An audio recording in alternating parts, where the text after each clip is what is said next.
Good morning friends. तो आज समृद्धि IAS के इस यूट्यूब चैनल पे एक महत्वपूर्ण जानकारी पे बात करेंगे जो भारत के सभी विद्यार्थी और आम नागरिकों के लिए भी काफ़ी महत्वपूर्ण है, और वो है कि आखिर भारत 15 अगस्त 1947 को ही क्यों आज़ाद हुआ। ये सब आप लोग जानते होंगे, ये सब बात बहुत हमेशा चर्चा में रहा है कि भारत में संविधान 26 जनवरी 1950 को ही क्यों लागू, ये तो सबको पता होगा। लेकिन ये बात भी चर्चा में आनी चाहिए कि 15 अगस्त को ही क्यों। रीज़न ये चर्चा में इसलिए आना चाहिए क्योंकि ऐसा तो नहीं था कि हमने अंग्रेज़ों को भगा करके आज़ादी प्राप्त की थी। अंग्रेज़ों के यहाँ से एक लीगल डॉक्यूमेंट आया था, इंडिया इंडिपेंडेंस एक्ट 1947, और इंडिया इंडिपेंडेंस एक्ट 1947 के अंतर्गत जो है 15 अगस्त 1947 को इंडिया की इंडिपेंडेंसी डिक्लेयर की गई। यानी this date completely depends on British government desire. ये पूरा का पूरा जो तारीख था वो ब्रिटिश जो सरकार थी उनकी इच्छा पर निर्भर करता था। तो ब्रिटिश की सरकार ने भारत को स्वतंत्र करने के लिए 15 अगस्त का ही डेट क्यों चुना। बहुत इंपॉर्टेंट बात है, इसको समझिएगा, क्योंकि ये किसी भी लेवल पे आपसे पूछा जा सकता है। और साथ ही आप विद्यार्थी हैं, सिविल सर्विस की तैयारी कर रहे हैं या किसी भी सर्विस की तैयारी कर रहे हैं, इवन आप भारत के आम नागरिक भी हैं, तो भी आपको ये ध्यान रखना चाहिए, ये समझना चाहिए कि भारत आखिर 15 अगस्त 1947 को क्यों आज़ाद हुआ। तो देखिए, 15 अगस्त 1947 को ही भारत को इसलिए आज़ादी मिली क्योंकि 15 अगस्त 1945 को, ध्यान रखिएगा, 15 अगस्त 1945 को द्वितीय विश्व युद्ध ऑफिशियली ख़त्म हो गया था।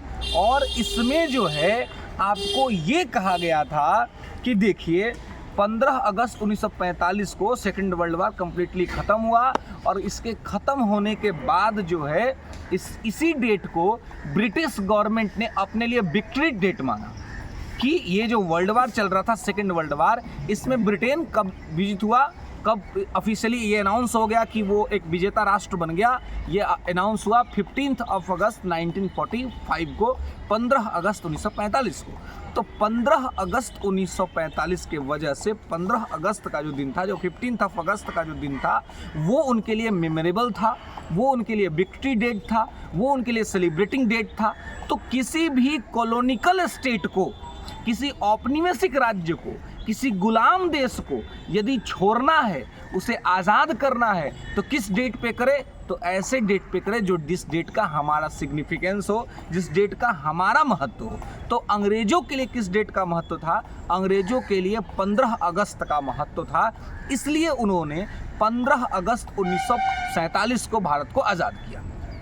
उम्मीद करते इतना बात समझ में आ गया होगा आपको कि 15 अगस्त को ही क्यों। तो अगर एक लाइन में कहें तो आप किसी को बता सकते हैं कि 15 अगस्त 1945 को द्वितीय विश्व युद्ध पूरी तरह से ख़त्म हो गया था, और उसी दिन इंग्लैंड ने अपने आप को विजेता घोषित किया था कि हम इस बैटल में जीत गए हैं। तो यह डेट जो था वो उनके लिए बैटल डेट, विजेता का डेट था।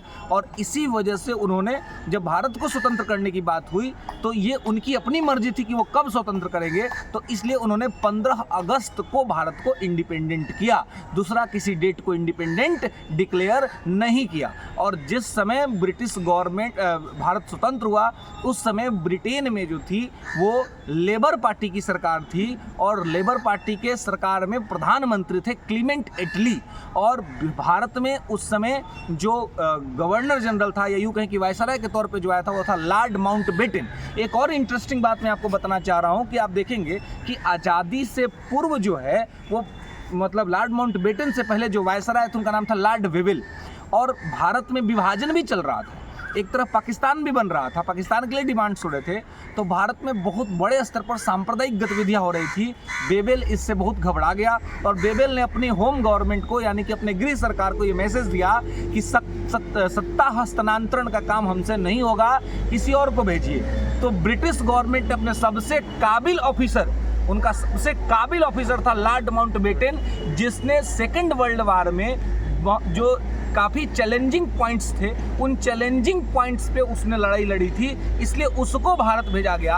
और 3 जून 1947 को लॉर्ड माउंटबेटन ने जो है वो भारत विभाजन का प्लान भी रखा था, और इस प्लान को बाल्कन प्लान भी कहा जाता है। और उसके बाद जो है उसी ने सत्ता का हस्तांतरण किया था, और उसके द्वारा जो है ये सत्ता को जो है सो हस्तांतरित किया गया था। तो यहाँ पे इस चीज़ को आप जो है सो ध्यान रखेंगे और याद रखेंगे। मैं कहता हूँ कि आप 2-3-4 बार अगर केवल ईयरफोन लगा करके आप इन सभी चीज़ों को अगर आप सुन लेते हैं तो आपको ये सब याद करने में समस्या नहीं होगी, और ये सारी इंटरेस्टिंग जानकारियाँ जो है वो मैं आपको उपलब्ध कराता रहूँगा समृद्धि एस के इस यूट्यूब प्लेटफॉर्म के माध्यम से दोस्तों। और यदि आपको इतिहास की कोई कहानी, राज व्यवस्था का कोई विषय या किसी भी विषय का कोई विषय ऐसा है जो आपको लगता है कि बड़ा टफ है, आपको समझ में नहीं आता है, तो आप ज़रूर कमेंट सेक्शन में उसको बताएंगे।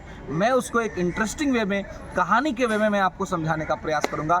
यही मेरा प्रयास है समृद्धि एस के इस यूट्यूब चैनल के माध्यम से मेरे दोस्तों। तो इसलिए लगातार पढ़ते रहिए, तैयारी करते रहिए और साथ ही सबको जोड़ते रहिए। और अगर ये वीडियोस आपको पसंद आ रहे हैं तो इसको लाइक करिए, अपने सभी मित्रों दोस्तों के साथ शेयर कीजिए, चैनल को सब्सक्राइब कीजिए, ताकि हमें भी प्रोत्साहन मिलता रहे और हम आपके लिए और अच्छा क्या कर सकते हैं इसमें हम भी लगातार प्रयास करते रहे और सोचते रहे। और आपको भी कोई सुझाव देना हो तो आप जरूर दें। धन्यवाद मित्रों।